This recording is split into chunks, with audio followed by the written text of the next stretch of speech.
సత్య గారు హాయ్ అండి. పర్లేదు రండి రండి. చెప్పండి. సత్య గారు hi. Sir hi sir. Sir cinema కంటే ముందు ఇన్నేళ్ళ ఎక్స్పీరియన్స్లో ఇంతమంది ఆపరేటర్స్ టీంని చూడలే. ఆ లాస్ట్లో ఆ బాబుకు మైక్ ఇస్తే ఒక హాఫ్ అన్ అవర్ అని ఫిక్స్ అయిపోయా. అందరూ మాట్లాడుతున్నారు, ఎవరు తగ్గట్లేదు ఏంట్రా ఎవరు అన్నట్టు. తగ్గట్లేదు. ఎనీవేస్ టీజర్ గురించి వస్తే చాలా బాగుందండి. ప్రతి ఫ్రేమ్లోని హార్డ్ వర్క్ కనబడుతుంది మీ టీంది మీది కూడా. మీరు అన్నట్టు ఆ 52 ఫ్రైడేస్లో ఐ థింక్ దిస్ ఫ్రైడే చెప్పాల్సి ఉంటుందని చెప్పి. ఇప్పుడు సత్యదేవ్ గురించి సినిమా తీస్తే ఎన్ని పాటల గురించి చెప్తారు? సత్యదేవ్ గురించి ఇందాక ఒక డైలాగ్ ఉంది కదా, నా గురించి సినిమా అవును, 2 తీస్తే భాగాలుగా 2 పాటలు. తీయాలి. అవును. ఇప్పుడు సత్యదేవ్ గురించి సినిమా తీస్తే ఎన్ని పాటల గురించి తీయాలి? అయ్యో, ఒక 6-7 పాటలు తీయాలి సార్. అది ఒక పాటలో అయ్యేది కాదు గ్యారంటీ. అంత చాలా పార్ట్స్ తీయాలి. ఓయ్ సో మహాగారు యాక్చువల్లీ ఒక క్యాప్షన్ పెట్టారు ఆయనకి, మ్యాన్ ఆఫ్ మిరాకిల్స్ అని. ఐ బిలీవ్ ఇదే ఫస్ట్ ఫిల్మ్ అనుకుంటా. ఏంటి, what is the idea? Really felt it అండి. అంటే ఈ సినిమాలో నేను 5 years బ్యాక్ స్క్రిప్ట్ రాసినప్పుడు ఉంది ఆ డైలాగ్. సారీ, మీరు కంప్లీట్ చేయాలా? యా అదే. సో స్క్రిప్ట్లోనే ఉంది మ్యాన్ ఆఫ్ మిరాకిల్స్ అని ఒక లైన్ ఉంది. మీరు అందుకే నా టీజర్లో కూడా పెట్టాము ఆ line. Just not for the sake of naming an actor like that అని కాకుండా స్క్రిప్ట్లో ఉండింది. ఫిల్మ్ అంతా అయిపోయి వచ్చి చూసుకుంటూ ఈ స్క్రిప్ట్లో ఆ క్యారెక్టర్ గురించి మాట్లాడుతున్నాం కదా, మ్యాన్ ఆఫ్ మిరాకిల్స్ అని. బట్ యూనో ఆ క్యారెక్టర్ ప్లే చేసిన సత్య కూడా మ్యాన్ ఆఫ్ మిరాకిల్స్ అని మనసులో అనిపించింది. అండ్ టీజర్ దీనికి ముందు ఒక ఈవెంట్ ఒక వీడియో పంపిస్తున్నప్పుడు బయటకి I feel he deserves that title. మహాగారు సార్ యాక్చువల్గా 5.5 years నా ప్రైమ్ లైఫ్ ఇచ్చేసాను అన్నారు. బట్ ఒకే స్క్రిప్ట్ నమ్మి దాని మీద అన్ని ఇయర్స్ పెట్టి చేయడానికి ఏంటి నమ్మకం? అంటే అంత టైం ఎందుకు పట్టింది అసలు? ఫస్ట్ అంటే మధ్యలో వేరియస్ అదర్ జాబ్స్ కూడా చేశాను. యాక్టింగ్ చేసా, ప్రొడక్షన్ చేసా. కానీ నేను డైరెక్ట్ చేస్తే నెక్స్ట్ ఈ సినిమాని చేయాలని ఎందుకు అనిపించిందంటే, ఈ స్క్రీన్ ప్లే రాసింది కోవిడ్ ఫస్ట్ వేవ్ అయిపోయింది, సెకండ్ వేవ్ స్టార్ట్ అవుతుంది. ఆ గ్యాప్లో రాసి ఇది ఎట్లయినా ఈ సినిమా తీయాలని చెప్పేసి మొదలు పెట్టాను అనమాట. October 13th, 2020 I still remember I finish the script of this film and started immediate. నేను నెక్స్ట్ డే నుంచే స్టార్ట్ చేశాను. బికాస్ సెకండ్ వేవ్ వస్తుంది అప్పుడే, డెల్టా వేవ్ సంథింగ్ ఏదో చనిపోతున్నారు చాలామంది అని అన్నారు. అంటే నేను కొంచెం మాట్లాడితే డ్రామాటిక్గా అనిపిస్తుందేమో, బట్ మీరు డార్క్ కామెడీగా తీసుకోండి. ఈ సినిమా తీయకుండా పొరపాటున డెల్టా వేవ్లో చచ్చిపోతే నేను ఫిల్మ్ మేకర్ అయినందుకు పర్పస్ ఫుల్ఫిల్ అవ్వదు ఏమో అని ఒక భయం వచ్చిందనమాట. అట్లాంటి ఒక కథ రాసినప్పుడు వచ్చిన దట్ ఈస్ ద కాన్ఫిడెన్స్. అంటే అదే కాన్ఫిడెన్స్ కూడా వచ్చింది ఈ సినిమా ఖచ్చితంగా. అంటే ఆ ఫీలింగ్ నాకు వస్తుందంటే ఖచ్చితంగా ఈ ఫిల్మ్ ఆ ఇంపాక్ట్ని క్రియేట్ చేస్తుందని ఒక నమ్మకం. అండ్ తర్వాత ఫర్ సమ్ రీజన్ అది అంటే నేను ప్రయత్నించడం మొదలుపెట్టాను. అది మీకు తెలిసిందే కదా, ఒడిదుడుకులు అన్నీ ఉంటాయి కదా. సో ఈ అప్స్ అండ్ డౌన్స్ అయ్యి ఫైనల్లీ మీ దగ్గరికి వస్తున్నా. And I also feel Kancharapalem తర్వాత Kancharapalem is my first original film అయితే, డెబ్యూ ఫిల్మే కాదు ఒరిజినల్ ఫిల్మ్ కూడా. కాబట్టి ఒరిజినల్ ఫిల్మ్ అయితే దాని తర్వాత నాకు ఎక్కడికి వెళ్ళినా కూడా ఏ ఐడియా చెప్పినా కూడా చాలా ahead of the times, 5 years అయినా పడుతుంది మినిమం ఇక్కడికి రావాలంటే అని నేను చాలా ఎదుర్కొన్నాను. అందుకనే మరి బతకాలి కదా, సో డబ్బులు కావాలి, అన్నం తిన్న రోజు భోజనం చేయాలి కదా. సో ఒక రీమేక్ చేసి ఉండే. ఇంకా ఆ రీమేక్ దగ్గర నుంచి ఇంకా మీకు తెలిసిందే కదా, చాలా there is lot of discussion about me making remake and అట్లా. కానీ ద రీజన్ ఈజ్ ఏ కథ పట్టుకుని వెళ్ళినా కూడా 5 years ahead of the times ఉంది అని చెప్పేసి అన్నారు. ఆ మాటలు అన్న వాళ్ళందరి నోట్లో పంచదార పొయ్యా అని నేను ఎన్నిసార్లు అనుకున్నాను. ఎందుకంటే 5 ఏళ్ళు పట్టింది ఇంకొక నెక్స్ట్ మై ఒరిజినల్ తీయడానికి. సో వాళ్ళందరూ అంత విజన్ ఉన్న వాళ్ళు అని చెప్పి నాకు ఇప్పుడు అర్థమైంది. తదాస్తు అని ఉంటారు ఎవరో. యా. అయితే యాక్చువల్గా 3 గంటల సినిమాకి 6 గంటల నరేషన్ ఏంటి నమ్రత గారికి? అంటే ఏం చెప్పారు అంతసేపు? అంటే every shot has a detail అండి. ఆ డీటెయిల్ తెలియకపోతే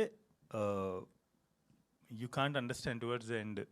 ఇప్పుడు ఫిల్మ్ చూసినప్పుడు లాస్ట్ క్లైమాక్స్ చూసినప్పుడు మనకి సినిమా మొత్తం గుర్తొస్తుంది కదా ఒకసారి. సో అది గుర్తు రావాలంటే వాళ్ళు ఖచ్చితంగా సినిమాలో వెళ్తున్న ప్రతి ఒక్క విషయం కూడా తెలియాలి. సో దానికి గాను ఆ డీటెయిల్స్ అన్నీ నెరేట్ చేయడానికి అంత టైం పట్టేది అనమాట. సత్యదేవ్ గారు, అంటే గత 2 సినిమాల ముందు వరకు కూడా అండర్ రేటెడ్ యాక్టర్ అని పిలిచేవారు. బట్ లాస్ట్ వచ్చిన 2 సినిమాలు మీకు ఆ ముద్రను చెరిపి పక్కన పడేసినాయి. సో ఈ సినిమా వరకు మీరు మాట్లాడిన ప్రతి మాట చాలా కాన్ఫిడెంట్గా ఉంది. ఖచ్చితంగా ఏదో ఒక కొత్త అద్భుతం అయితే సృష్టిస్తుంది. జస్ట్ నాట్ ఓన్లీ ఫిల్మ్ అని అనిపిస్తుంది. సో దీని గురించి మీకేమి అనిపిస్తుంది విన్నప్పుడు కానీ ఫైనల్గా చూసుకున్నప్పుడు కానీ? మీకు టైం ఉందా? ఏవో టైం కొంచెం పెద్దది ఉంది అందుకని. లేదండి, అంటే ఇందాక మహా చెప్తున్నట్టు 6 hours దానికి ఆన్సర్ చెప్పాలంటే మహా చెప్పిన కథను మొత్తం ఒక 2.5 hours 2 వాట్ ఎవర్ అందులో కుదించాలంటే నిజంగా చాలా కష్టం. బికాస్ ఎవ్రీ సీన్ స్టార్టింగ్ నుంచి ఎందుకు ఈ సీన్ అనుకున్న ప్రతిసారి మనకి ప్రతిదానికి పే ఆఫ్ ఉంటుంది, ఒక సెటప్ ఉంటుంది, ఒక పే ఆఫ్ ఉంటుంది. Every scene is equal important. అంటే ప్రతి సీన్లో అంత రిచ్నెస్ ఉంటుంది, స్టోరీ ఉంటుంది, అండర్లైన్. అందుకే రైటింగ్ ఇస్ సో టఫ్ ఈ పర్టికులర్ ఫిల్మ్కి. 5 ఏళ్ళు తను పట్టింది. అఫ్కోర్స్ మనందరం దానిపైన కొంచెం ఫన్ చేసుకున్నా కూడా ఎందుకు పట్టింది అనడానికి July 3rd మీకు ఈ సీన్ అందుకు, ఈ సీన్. అండ్ నేను అన్నా కదా ఇందాక రావు బహదూర్ విల్ ఈట్ కంచపాల, అది నిజంగా నిజం. Like you will have the same feeling while watching the film. Satyadev Anurag గారు, వన్ సెకండ్. అనురాగ్ గారు, అంటే చాలామంది కథను విన్నారు అంతకుముందు, బట్ సాహసం చేయలేదో ధైర్యం చేయలేదో పక్కన పెడితే, బట్ మీరు టేకప్ చేశారు. సో వదలకుండా పట్టుబట్టిన విక్రమార్కుడు మొత్తానికి ఈ సినిమాని, అంటే వీళ్ళు ఈరోజు ఏదైతే చెప్తున్నారో మీరు ఆ రోజు ఊహించుంటేనే ఇంత పెట్టగలరు, దాని మీద మీ టైం కానీ ఏదైనా ఇన్వెస్ట్ చేయగలరు. సో ఏంటి మీకు కాన్ఫిడెన్స్ ఇచ్చింది ఏంటి? ఎందుకు ఈ కథను టేకప్ చేయాలనుకున్నారు మీరు? అంటే నాకేమనిపించింది అంటే ఎందుకు ఆయన 5 ఏళ్ళు ఆగిండి అనిపించింది. అంటే ఆయన ఎందుకు వేరే వాళ్ళు ఎక్కేలేదు, ఎందుకు ఇన్ని ఇయర్స్ నాకు. అంటే సమ్టైమ్స్ రోహిత్ శర్మ షార్ట్స్ చూస్తారు, అది ఎట్లుంటుందో చాలా స్మూత్గా ఉంటాయి. ఇట్లా అంటాడు వెళ్ళిపోతుంది 6. మనం చూసి ఏంద్ర వేరే వాళ్ళు ఏమో కష్టపడి కొడతా ఉంటారు. నాకు అనిపించింది ఇది ఇంత సింపుల్ కదా, దీన్ని ఎందుకు ఓకే చేయలే అంటే ఏంటి అని నేను నా మైండ్లో. సో నాకు it was a very simple decision to make. It was never ఏదో నేను అబ్బా లేపినా మోసిన, ఇది లేదు. ఇంత అద్భుతంగా ఉంది కథ, దీని ఎందుకు ఇన్ని రోజులు ఏంటి అన్న ఫీలింగ్ ఉండే నాకు. It's not the other way around. Okay no I have to heavy lift it, no, it was a beautiful destiny. అంటే ఈరోజు ఆయనకి 11 years తర్వాత ఎట్లయితే టీజర్ లాంచ్ ఈరోజు డెస్టినీ పడ్డదో, మేబీ ఆ కథ మా దగ్గర రావడం మా డెస్టినీ.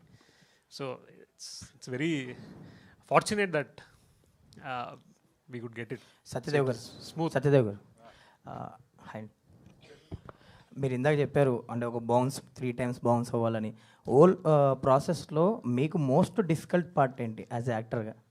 రాబోదురుదా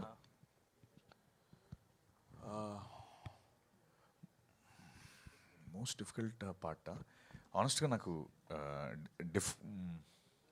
ఐ థింక్ ఆ రోప్స్ది చాలా డిఫికల్ట్ అనిపించింది. ఎవ్రీథింగ్ ఎల్స్ మేకప్ అదంతా కూడా నేను అంటే అది 5-6 hours అదంతా ఉంది, నేను కాదనట్లేదు. It's difficult but I was enjoying it. నేను ఎంజాయ్ చేస్తూనే చేశాను అదంతా కూడా. బికాస్ నాకు ఎవడో ఒకటి ఫస్ట్ టైం నాకు ఒక ఛాన్స్ ఇస్తున్నాడు, దీనికోసమే కదా మనందరం ఉంటాం, దానికి నేను కంప్లైంట్ చేయలేను. దీనికోసమే కదా నేను ఇన్ని రోజులు సినిమాలు చేసింది, ఆ ఛాన్స్ వచ్చింది, అది నాకు కష్టం కాదు. అఫ్కోర్స్ చూసేవాళ్ళు కష్టం డెఫినెట్లీ, బట్ నాకు కాదు. I was enjoying it. ఆ రోప్స్ది ఒక సాంగ్ ఉంటుంది సినిమాలో, అది కంప్లీట్లీ వీళ్ళు ఆ రోప్స్లో ఏంటంటే నేను గాల్లో ఉంటాను, వీళ్ళు షార్ట్ పెడతారు, పెట్టేసి గాల్లో ఉండి చేయాల్సిన షార్ట్ నాకు. సో వీళ్ళు షార్ట్ డిస్కస్ చేసుకున్న సేపు నేను గాల్లో ఉండాలి, ఇలాగా అరే తొందరగా డిస్కస్ చేయండి రా, దించండి రా. సో అది వాజ్ వెరీ టఫ్. అంటే the physical aspect of it కొంచెం టఫ్ అనిపించింది, బట్ ఎవ్రీథింగ్ ఎల్స్ నేను ఆడుతూ పాడుతూ చేశాను. మీరు నా ఇంటర్వ్యూలో పేషెన్స్ గురించి చెప్పారు. 100 అడుగులు తవ్వి లాస్ట్ అడుగు తవ్వడానికి నేను వెయిట్ చేస్తాను బంగారం కోసం అని. సో మోస్ట్లీ ఈ ఫ్రైడే మీకు ఒక్క అడుగు తవ్వి బంగారం దొరకాలి. All the very best. Thank you Rajesh. Venkat గారు, థ్యాంక్ యూ. ఇందాక టీజర్లో ఒక డైలాగ్ ఉంది, అదే కథ చెప్పాల్సి వస్తే 2 భాగాలుగా చెప్పాల్సి వస్తుంది. సో రావ్ బహదూర్ కంక్లూషన్ ఉంటుందా లేదంటే part 2 కూడా ఉండదు? దిస్ ఈజ్ 1 film అండి. అది సందర్భం, ఆ సందర్భం అలా వర్కౌట్ అయింది. ఆ సందర్భం ఆ డైలాగ్ తీసుకొచ్చింది అని ఇది 1 part ఫిల్మే. యా, సో యా, మహాన్న వాడు అంత వ్యాస్ట్ కథ అనమాట వాడిది, అందుకని అలా అంటాడు. ఆ సందర్భం అలా కుదిరింది. యా, మహాన్న ఇందాక సత్యదేవ్ మాట్లాడుతూ RRR, బాహుబలి తర్వాత రావ్ బహదూర్ అని చెప్పేసి he made a huge statement. So ఆ స్టేట్మెంట్కి ఎంతవరకు కాంప్లై ఉన్నారు మీరు? అంటే drama wise and effort wise, every craftsmanship wise, ఈ అన్ని కొలమానాల్లోనూ ఇది ఖచ్చితంగా మా అందరికీ కూడా it's equal to Baahubali or RRR అండి. సో మేబీ స్కేల్ వైజ్ అలా కాదు, డ్రామా వైజ్ అయితే కనుక ఖచ్చితంగా it is there. But I wish I reach a day, no I will get a day where I can make such wonderful films also. అలాంటి ఒక magnum opuses and bigger films, అంత grand scale ఉన్న films తీసే అవకాశం కూడా ఏదో ఒక రోజు వస్తుందని నేను కోరుకుంటున్నాను, రాజమౌళి గారు తీస్తున్నటువంటి సినిమాలు. బట్ ఆయన సినిమాలతో పోల్చడం అంటే మా ఇంటెన్సిటీ వైజ్ ఇది అక్కడ నిలబడుతుంది. ఎక్స్పీరియన్స్ వైజ్ కావచ్చు, experience is definitely towards the end of the film theatre నుంచి బయటకు వెళ్ళినప్పుడు ఖచ్చితంగా అంత ఇంటెన్సిటీ, అంత స్కేల్ ఉన్న ఫిల్మ్ చూసిన ఎక్స్పీరియన్స్తోనే బయటకు వెళ్తారు. అది I can give it. Also just a teaser అని చెప్పేసి ఆల్మోస్ట్ 3 minutes కంటెంట్ రిలీజ్ చేశారు. సో ట్రైలర్ ఉంటుందా? యా ఉంటుంది. సో ట్రైలర్ ఉండదు, కాకపోతే మోర్ దెన్ ఎ టీజర్ ఉంటుంది. So it's not a teaser, just a teaser, more than a teaser. So ఈ సినిమాకి టీజర్స్, ట్రైలర్స్, ఈ సినిమాని టీజర్స్, ట్రైలర్స్లో కుదించడం చాలా కష్టం. అందుకనే మేము we decided to for every aspect, every outing we wanted to name something and that idea came అనమాట. So thanks. అంటే Telugu cinema is known for experience, అంటే యూనిక్ ఎక్స్పీరియన్స్. మీరు కూడా కేర్ ఆఫ్ కంచరపాలెంతో ఒక యూనిక్ ఎక్స్పీరియన్స్ ఇచ్చారు. అట్ 94 year ఏజ్ మన సంగీతం శ్రీనివాస గారు కూడా ఈరోజు సంగీతం అనే సినిమా రిలీజ్ అయింది. యూనిక్ ఎక్స్పీరియన్స్, అది కూడా ఒక మ్యూజికల్గా కానీ. So what kind of experience Rao Bahadur gives to the audience? అంటే కొంత ఆడియన్స్ కూడా ఏంటంటే చాలా కొత్త కోరుకుంటున్నారు ఏ ఎక్స్పీరియన్స్లో కూడా. So what kind of experience that Rao Bahadur gives for audience? Sir thanks for bringing Singeetam. పక్కన ఇట్లా వస్తుంటే అక్కడ పాటలు వినిపిస్తున్నాయి, ఒక డోర్ ఓపెన్ అవుతాయి. I'm really happy that Singeetam Srinivas sir's film release today at the age of 94, and I really wish ఆ రోజు దాకా నాకు నేను కాళ్ళు చేతులు బేసిక్లీ ఆ ఏజ్ దాకా కూడా I should be strong enough to make films అని నేను కూడా కోరుకుంటున్నాను. అండ్ ఎక్స్పీరియన్స్ వైజ్ వస్తే కనుక ఎప్పుడైనా ఒక శ్రీహరి గారి డైలాగ్ ఒకటి ఉంటుంది కదా, జరుంటే చచ్చిపోతుండే. సో అమ్మ జరుంటే చచ్చిపోతుండేరా.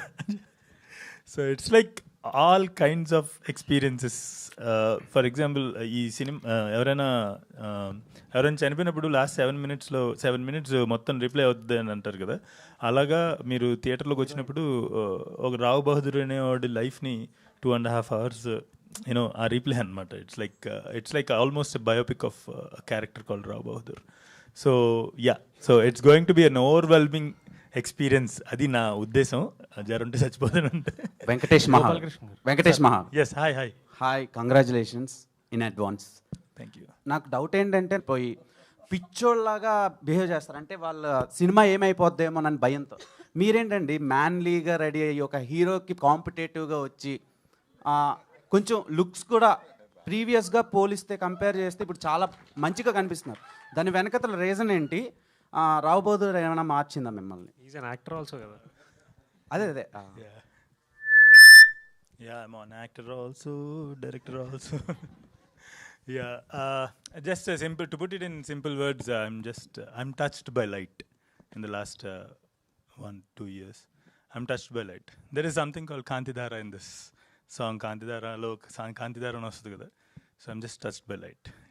ఓకే, అంటే ఈ సినిమాకి గుమ్మడికాయకి ఏమైనా సంబంధం ఉందా? చాలా సంబంధం ఉంది. ఏంటండి అది? అంటే చాలా యూనిక్ ఉంది, ఈవెంట్లో కూడా చాలా గుమ్మడికాయలు పెట్టారు. ఏంటి దాని వెనకతల రీజన్ ఏంటి? ఆడియన్స్కి ఏం చెప్దాం అనుకుంటున్నారు గుమ్మడికాయలు? మీరు ఎప్పుడైనా గుమ్మడికాయ పులుసు తిన్నారా? My favourite two. సో ఈ కథ రాస్తున్నప్పుడు మా అమ్మ గుమ్మడికాయ పులుసు వండింది. సో ఇదేదో బాగుంది అని గుమ్మడి వద్దులే, ఏం చెప్పినా కూడా రివీల్ అయిపోతుంది. దట్స్ టీజర్లో అదే ఇప్పుడు మీరు ప్లే చేసిన దాంట్లో కూడా గుమ్మడికాయ ఒక సీన్లో వచ్చి వెళ్ళింది.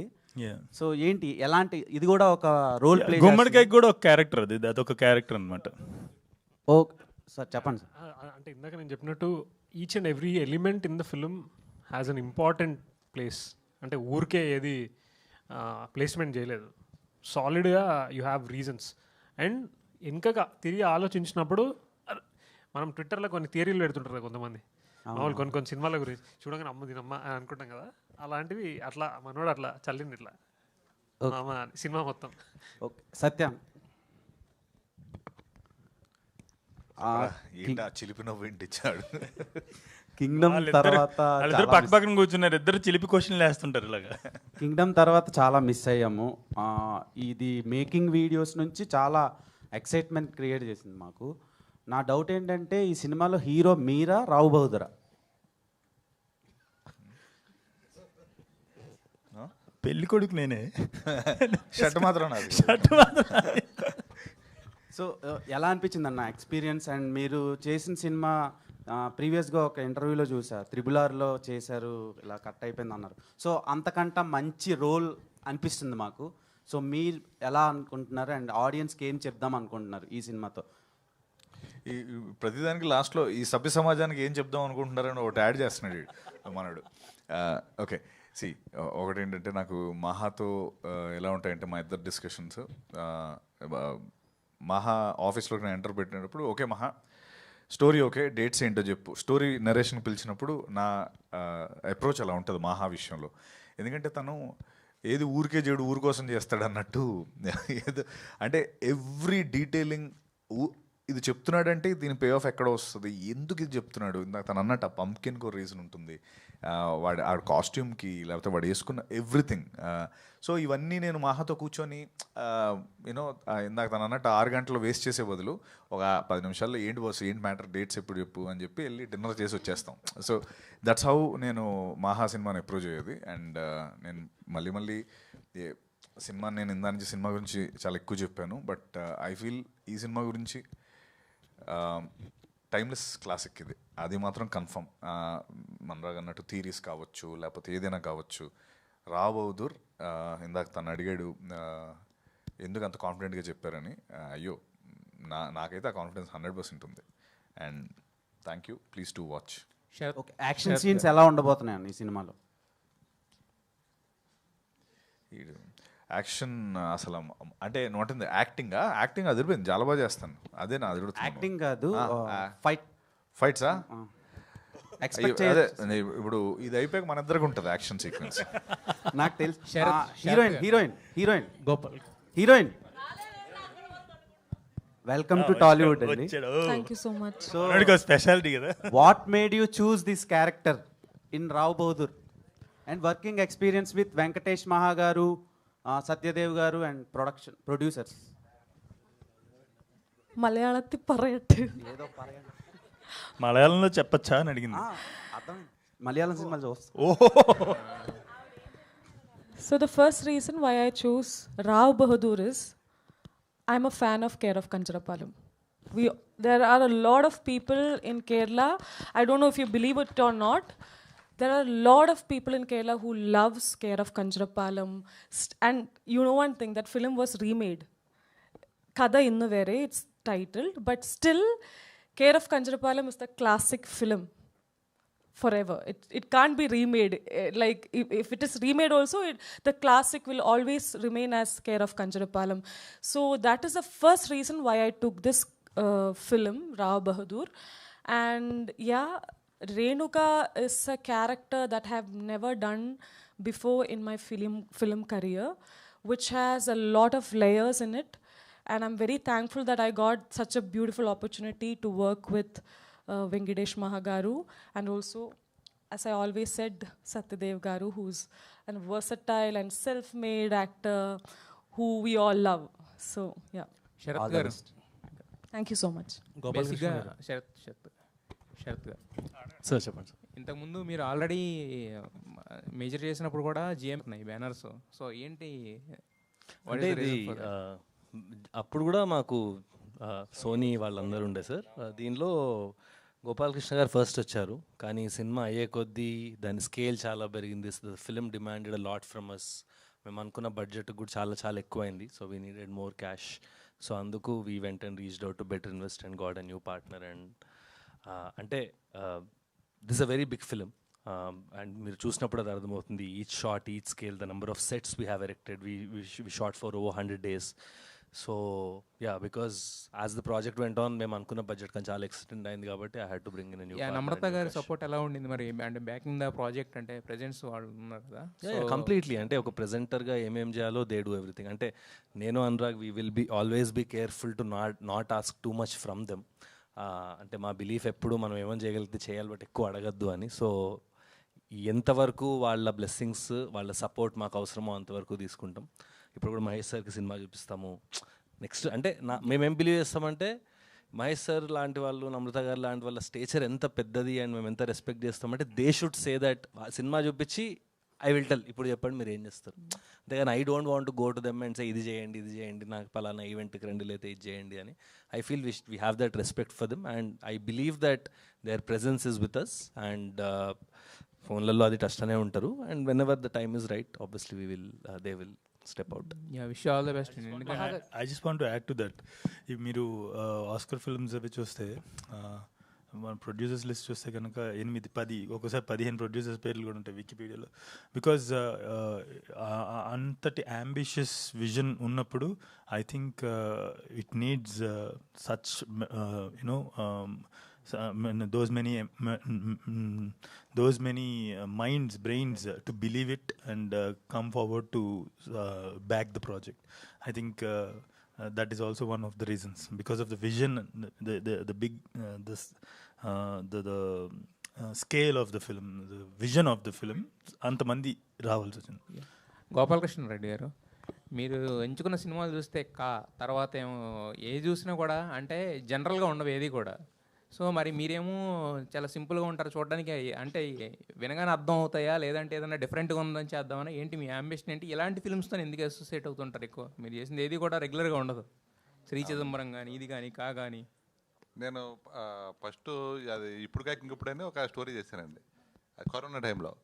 అప్పుడు సరిగ్గా దాన్ని చేయలేకపోయాం, అది అయిపోయి ఓటీటీ అయితే చేసాం. తర్వాత యశోద వచ్చింది, యశోద మూవీ, శివలంక కృష్ణప్రసాద్ గారు వస్తే అది నొప్పులతో పడుతుంది, అది ఎవరికి సరైన నాదుడు లేడు దానికి. అందరూ పెద్దవాళ్ళు అందరూ చూశారు, వాళ్ళ కథ విన్నారు, ఎవరికి నచ్చలేదు. నేను విన్నాను, వాళ్ళ తమిళ డైరెక్టర్ వాళ్ళు చెప్పింది నాకు అర్థమై కొద్దిగా అర్థమైంది, ఏదో మొత్తం మీద విన్నా. నేను మెయిన్ పాయింట్ పట్టుకుంటానండి, అంటే పట్టుకుంటాం అంటే నాకు అది నచ్చుద్ది. అంటే నా అభిప్రాయం, అది ప్రేక్షకుడికి నచ్చుద్దా లేదా అన్నదే కమర్షియల్గా తర్వాత ఆలోచిస్తాను. తీసేవాడిని బట్టి కమర్షియాలిటీలోకి వెళ్తుంది. యశోద చాలా బాగా చేస్తాం. తర్వాత సినిమా కూడా డైరెక్టర్లు చాలామందికి ప్రొడ్యూస్ తిరిగారు, ఆ బడ్జెట్ మ్యాచ్ అవ్వలేదు వాళ్ళకి. నేను చాలా ధైర్యం చేస్తాను ఆ సినిమాకి అయితే. నేను ఆర్థికంగా అయితే ఏం కాదు కానీ సినిమా పర్వాలేదు. ఓన్లీ ఆ కథను బట్టే, ఎవరు పెర్ఫార్మెన్స్ గురించి అసలు మాట్లాడలేదు ఎవరు. కథలో పాయింట్ లాస్ట్ ఆ పావు గంట, దాంతో ఆ సినిమా ఒడ్డున పడేది. తర్వాత చిదంబరం కొత్త వాళ్ళని మనం చేసే పనిలో మన డబ్బు సేఫ్గా ఉంటే కొత్త వాళ్ళని ఎంకరేజ్ చేయాలి అని ఒక కాన్సెప్ట్, ఒక మంచి ఉద్దేశం ఒకటి ఉంది. అలా చేస్తుంటే అప్పుడు ఈ రావు బహదూర్ వచ్చిన తర్వాత ఇది నేను నాకు ఎక్కువ వీళ్ళందరూ ఉన్నారు కదా, వీళ్ళు చేసుకుంటారు మనకెందుకులే, మనం వేరే చూసుకుందాం అని నేను అనుకున్నా. అనుకుంటే ఈ రానా గారని ఒక ఆయన ఉన్నారు మనకు, ఆయన ఫస్ట్ ఆయన ఫోన్ చేసి మా అబ్బాయికి చెప్పారు మొత్తం మీద ఇది ఏదో అంటే సరే నేనే సొంతంగా చేసుకుందాం సినిమా ఇది అని అనుకున్నా యాక్చువల్గా ఇది విన్న తర్వాత. కాకపోతే వీళ్ళందరూ ఆల్రెడీ అప్పటికి కమిట్ అయిపోయి ఉన్నారు. మహా వెంకటేష్ గారు అన్నారు ఇంకా వీళ్ళందరితో ఉండవలసిందని, మీరు ఈ పడవ మీరు కెప్టెన్ కింద ఉండాలి, మిగతా వాళ్ళందరూ వెనకాల ఉంటారు, మీరు సింహభాగం మీరు ఉండాలన్నారు. సరే అని చెప్పి, అంటే ఇప్పుడు ఇక్కడండి డబ్బులు ఎక్కువ ఖర్చు పెట్టి సినిమా తీయటం వేరు, తక్కువలో ఎక్కువ సినిమా చూపించడం వేరు. అంటే ఫైనాన్స్ డిసిప్లిన్ అన్నది వీళ్ళతో ఎక్కువ కనబడద్దు. ఎందుకంటే మా కేర్ ఆఫ్ కంచరపాలెంలో ఆ డిసిప్లిన్ అలా కొంచెం డైరెక్టర్లో కొంచెం క్వాలిటీ చూసి నేను ముందుకు వెళ్తాను. అలాగే వెళ్ళానండి. అది అలాగే వెళ్తాం. నాకు ఇప్పుడు కదా హ్యాపీగానే ఉన్నాను నేను. ప్రస్తుతం అయితే నేను చేసినాయని బ్రేక్ ఈవెన్ అవుతూనే వస్తున్నాయి. ఇంకా తర్వాత ఇంకో 2 సినిమాలు కూడా ఉన్నాయి ఈ సంవత్సరం, దీని వెనకాల వచ్చేస్తాయి. అలా కొన్నేమో కొలాబరేషను, కొన్నేమో ఓన్గా ఎవరో ఒకళ్ళు ఏదో ప్రత్యేకత వస్తుంటాను. అది అదే కొన్ని 100 మంది కథలు చెప్తున్నారు, వింటున్నాను నేను. అందరూ చాలా అద్భుతంగా చెప్తున్నారు. కానీ అది చెప్పడం వేరు, అక్కడ ఆ హీరోయిన్ సెట్ చేయటం, తెర మీద తీసుకొత్తంలో చాలా ఉంటుందండి. కథ అందరూ ఎవరో అద్భుతంగా చెప్తారు, మనకు మెప్పింతారు, అన్నీ బాగానే ఉంటుంది. ఒక వరసెట్ మనం తీసి ఏమన్నా బాబు మీరు తీసిమా మంచి సినిమా తీసాం చూడండి అని నేను అడగకూడదు. ఉండి కొలది ఏదో మంచిదే చేస్తారు వీళ్ళు చూడాలన్న ఫీలింగ్ తీసుకురావాలన్న ఉద్దేశంతో నేను చేస్తాను. అలాగే నాకు ఒక టీం మంచి టీం తగులుతుంది, okay, so I'm happy. Gopalakrishna గారు సార్, సో అంటే మీరు చాలా కాన్ఫిడెంట్గా మాట్లాడారు ఇందాక, అండ్ మీరు చేసే సినిమాలు కూడా అంతే కాన్ఫిడెన్స్ తోటి ఉంటాయి. సో ఈ సినిమాకి అంటే సార్ మనకి ఇప్పుడు ప్రెజెంట్ ఏంటంటే థియేటర్కి ఆడియన్స్, రిపీట్ ఆడియన్స్ అనేది మెయిన్ ఇంపార్టెంట్. ఒకసారి వచ్చి ప్రైజింగ్ చూసి రెండోసారి వెళ్ళాలన్న టికెట్ ప్రైజెస్ తోటి అవుతున్నారు. సో యాజ్ ఎ ప్రొడ్యూసర్ ఈ సినిమాకి టికెట్ ప్రైజెస్ ఎలా ప్లాన్ చేసుకుంటున్నారు? టికెట్ ప్రైస్ ఇంకేం అనుకోలేదు ప్రస్తుతం. ఇప్పుడు జస్ట్ మేము ఇప్పుడు వేళ టీజర్ రిలీజ్ అయ్యేదాకా ఏం అనుకోలేదు అసలు. సడన్గా ఇది నేనే అనుకున్నాం, ఇంకా అక్కడ వరకే ఆలోచించుకోలేదు. ఏమన్నా అందరికీ పెంచుదామా?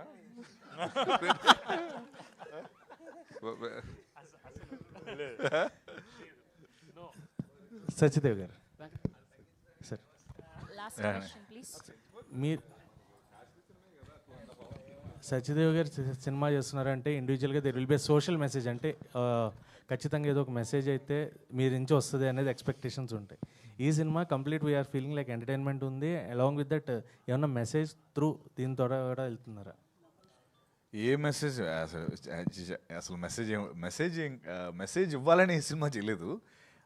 మేబీ సెలెక్ట్ చేసుకున్న దాంట్లో ఆ కంటెంట్ వైజ్ అది అలా అయి ఉండొచ్చు, కానీ బట్ మెసేజ్ ఇవ్వాలి. మనం ఉన్నది ఎంటర్టైన్మెంట్ ఇండస్ట్రీలో ఎంటర్టైన్ చేయాలనుకుంటాం కదా, మెసేజ్ కాదు. But end of the day ఆ ఎంటర్టైన్మెంట్లో ప్యాకేజ్ ఒక మెసేజ్ వస్తే great, that's a different story all together. But మందంతా అరే మీరు ఎంజాయ్ చేసి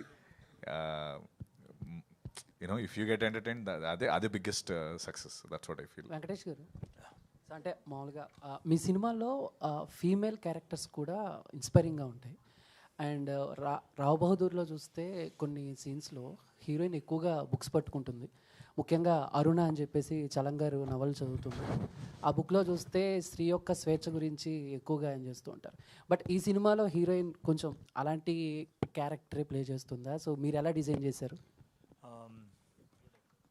yeah, that's a very good observation. So ఈ క్యారెక్టర్ గురించి దీపాకి నేను చెప్తున్నప్పుడు కూడా మాట, పేట్రియార్కల్ వరల్డ్లో అంటే పురుష ఆధిక్య సమాజంలో విమెన్ తప్పు చేసినా కూడా నేను తప్పు చేశానని, తప్పు జరిగింది నా వైపు నుంచి అని చెప్పే అవకాశం కూడా లేదు. తెలుసుకున్న జరిగింది తప్పు నా వల్ల అని తెలుసుకున్నా చెప్పే అవకాశం లేదు. ఎందుకంటే చెప్తే ఇద్దరు కొడతారు, లేదంటే వినరు. సో సమ్వేర్ అక్కడెక్కడో ఈ పాత్ర బిగిన్ అయింది, ఈ పాత్ర రాయటం మొదలైంది. సో చెప్పటానికి తప్పు జరిగింది నా వైపు నుంచి అని చెప్పడానికి ఉన్నా కూడా, చెప్పటానికి సిద్ధంగా ఉన్నా కూడా, ఆర్ తప్పు జరిగిందనో ఇంకేదైనా సరే ఆమెకు సంబంధించిన విషయం ఏదైనా బయట బాహాటంగా ఎవరికైనా చెప్పాలి అన్నా కూడా ఆ స్వేచ్ఛ లేదు. సో అది తప్పైనా కూడా. సో అక్కడెక్కడో మొదలైంది, కానీ it flourished in to an other, like ఇంకా బిగ్గర్ క్యారెక్టర్ అయింది. సో నేను నా సినిమాలో అని అనద్దు, ఎందుకంటే I really don't want this to be a label to me, because I want it to be a general thing in films. నా సినిమాల్లో అనద్దు, ఇది అన్ని సినిమాల్లోనూ అలాగే ఉండాలి అనేది నా కోరిక. సత్యదేవ్ గారు, అంటే మామూలుగానే మీ పర్ఫార్మెన్స్ పీక్స్లో ఉంటుంది. బట్ ఈ రాహు బహదూర్ విషయానికి వచ్చేసరికి హీరోయిన్ అండ్ డైరెక్టర్, ప్రొడ్యూసర్స్ అందరూ కూడా ముఖ్యంగా మీ పర్ఫార్మెన్స్ గురించి చాలా అద్భుతంగా ఉంటుందని చెప్పేసి సపరేట్గా చెప్తున్నారు. సో దీనివల్ల ఆ సినిమా మీద కూడా ఎక్స్పెక్టేషన్స్ పెరుగుతాయి, ఆల్రెడీ పెరిగాయి. బట్ దీన్ని ఎలా చూస్తారు మీరు? ఎలా చూడటం అంటే ఇప్పుడు అడగకపోతే నేను తర్వాత నేను ఏం అడగలేదని నేను అడుగుతాను అన్నట్టు అడిగినట్టు ఉంది ఇది. సి ఆబ్వియస్లీ వాళ్ళందరూ అంత హ్యాపీగా, అంత ఓపెన్గా పర్ఫార్మెన్స్ గురించి మాట్లాడుతున్నారంటే అంతకంటే హ్యాపీనెస్ ఏమి ఉండదు. అంటే సి ఒకటి ఆపరేషన్ సక్సెస్ పేషెంట్ డైడ్ అని ఒకటి ఉంటుంది. ఆపరేషన్ సక్సెస్ ఏంటంటే పేషెంట్ లేడు. అలా అంటే కొన్నిసార్లు ఏంటంటే పర్ఫార్మెన్స్ ప్రతి సినిమాలో నేను చేస్తూనే ఉంటాను. Obviously I have to perform, character ఏది కావాలంటే అది. బట్ సినిమా ఆడినప్పుడే కదా I feel very happy. So ఈ రోజున నాకు నా పర్ఫార్మెన్స్ నువ్వు బాగా చేస్తావు, అదంతా నాకు ఎంత హ్యాపీనెస్ ఇచ్చినా జూలై 3న మీరు అందరూ సినిమాని హిట్ చేస్తే నాకు అది కిక్ ఇస్తుంది. ఇప్పుడు ఐఎమ్ హ్యాపీ, వీళ్ళందరూ నా పర్ఫార్మెన్స్కి ఎంత రేపు ముఖ్యంగా వీళ్ళు ముగ్గురు boss thank you, we're safe and we're happy అన్నప్పుడు దట్ గివ్స్ మోర్ కిక్. అది కన్ఫర్మ్, నో డౌట్. మేమందరం నేను మహా ఈ సినిమా చేసినప్పుడే మేము హ్యాపీ, బట్ ఇప్పుడు రిజల్ట్ వెయిటింగ్ కాబట్టి అది ఐఎమ్ లైక్ జూలై 3 రోజు హ్యాపీగా 12 గంటలకి కేక్ కట్ చేసి గట్టిగా సెలబ్రేట్ చేసుకుంటాం. సత్యదేవ్ గారు హలో అండి. హాయ్ అండి. లాస్ట్ క్వశ్చనే. నెక్స్ట్ అబ్జెషన్ సినిమా ఉందండి ఇందులో. ఓకే, ఇప్పటి వరకు రిలీజ్ అయిన కాంటెంట్కి మంచి పేరు వచ్చింది. బట్ మీరు ఇందాక మాట్లాడుతున్నప్పుడు అన్నారు, సో మేకప్ కావచ్చు, కాస్ట్యూమ్ కావచ్చు, it's part of my job అన్నారు. బట్ వేరే క్యారెక్టరైజేషన్స్ ఏమైనా చూస్తే కాస్ట్యూమ్స్ వాజ్ వెరీ కంఫర్ట్గా ఉంటాయి. బట్ అబిట్ అంటే లైక్ చూసుకుంటే ఈ కాస్ట్యూమ్ మాకు చూడడానికే కొంచెం అన్కంఫర్టబుల్గా ఉంది. లైక్ మీరు వేసుకున్నారు, చాలాసేపు ఉండాల్సి వచ్చింది. అండ్ ఇందాక మాట్లాడుతున్నప్పుడు ఐ థింక్ ఇంటికి వెళ్ళినప్పుడు కూడా ఆ మైండ్లోనే ఉండేవాడిని అని చెప్పేవారు. సో లైక్ ఎలా మేనేజ్ చేసేవారు? లైక్ మీరు ఇప్పటివరకు అయితే ఏ క్యారెక్టర్స్ చేసినా షూట్ వరకు ఉంటుంది, వన్స్ ప్యాకప్ అయిపోతుంది, ఐఎమ్ నార్మల్ అన్న పాయింట్ ఆఫ్ వ్యూలో ఉంటారు కదా. సో ఈ క్యారెక్టరేషన్ని, బహదూర్ క్యారెక్టరేషన్ని ఎంతవరకు చేశారు? అండ్ షూట్ అయిపోయిన తర్వాత ఎప్పుడు దాని నుంచి బయటకు వచ్చారు?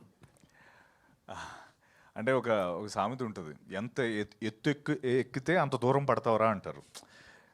సో ఇదేంటంటే ఆ ఎత్తు ఎక్కడానికి ఆబ్వియస్లీ శ్రమ పడాలి, కొంచెం అక్కడి నుంచి జంప్ చేస్తే దూరం పడతాం కాబట్టి ఆ దూరం పడడం కోసం ఇదంతా ఈ ప్రయత్నాలన్నీ. మీరు అడిగిన దానికి ఒక అంటే కష్టం కాదు. సో ఇట్స్ పార్ట్ ఆఫ్ ఈ ప్రొఫెషన్లో, లేకపోతే ఈ సినిమాకి గాను నాకు ఐఎమ్ లక్కీ, నాకు అంత కష్టపడే ఛాన్స్ దొరికిందని. అంటే బాగా ఇబ్బంది పడ్డం కాదు కానీ, బట్ అది ఇబ్బందే. ఎందుకంటే 48 డిగ్రీలో ఎంతో ఒరిస్సాలో చేస్తున్నాం, అక్కడ భయంకరమైన ఎండలు, మామూలు ఎండలు కాదు, ఇలా ఆమ్లెట్ వేసుకొని తినేస్తుంటారు రోడ్డు మీద, అలా ఉంటుంది. సో అక్కడ ఈ కాస్ట్యూమ్ తర్వాత ఈ మేకప్ అదంతా కొంచెం లైట్గా అనిపించింది కానీ, బట్ ఎవ్రీథింగ్ క్యారెక్టర్ వైజ్ అంతే కదా. ఎక్కువ కష్టపడితే ఎక్కువ ఫలితం వస్తుంది, అంతే. ఆ స్పేస్లో చూస్తాను నేను. యాక్చువల్లీ సారీ టు యాడ్, అంతా దీంట్లో అంటే ఇందాక మీరు ఎవరో ఏది కష్టంగా అనిపించింది అనేది, అంటే రోప్ వర్క్ అని అన్నారు కదా. అంత ఎండాకాలం 48-50 డిగ్రీస్ అంత అసలు ఆ బట్టలు అంటే నేను కనపడ్డా కదా ఆల్రెడీ టీజర్లో. సో అలాంటి బట్టలు నేను కూడా వేసుకుని ఈ సినిమాలో ఒక క్యారెక్టర్ చేశాను. అది చేస్తున్న 3 రోజులు నాకు అర్థమైంది 65 రోజులు ఈయన ఏం పడ్డాడు అనేది. సో ఆ రోప్ వర్క్ అప్పుడు మాత్రమే ఒక చిన్న, అది కూడా టూ మచ్ గాల్లో ఉంచేసరికి ఒక చిన్న అరుపు వచ్చింది. కానీ మిగతా మిగతా ఎంత ఇబ్బందిగా ఉన్నా కూడా he didn't say a single word అనమాట. Like he was always in the character. All the best to all of you, Andy. Thank you so much to all the media. See you all theaters from July 3rd today. RPR was our Vamshi Shekhar event by UV Media. Shravanti Chokkarapu signing off for today. Thank you.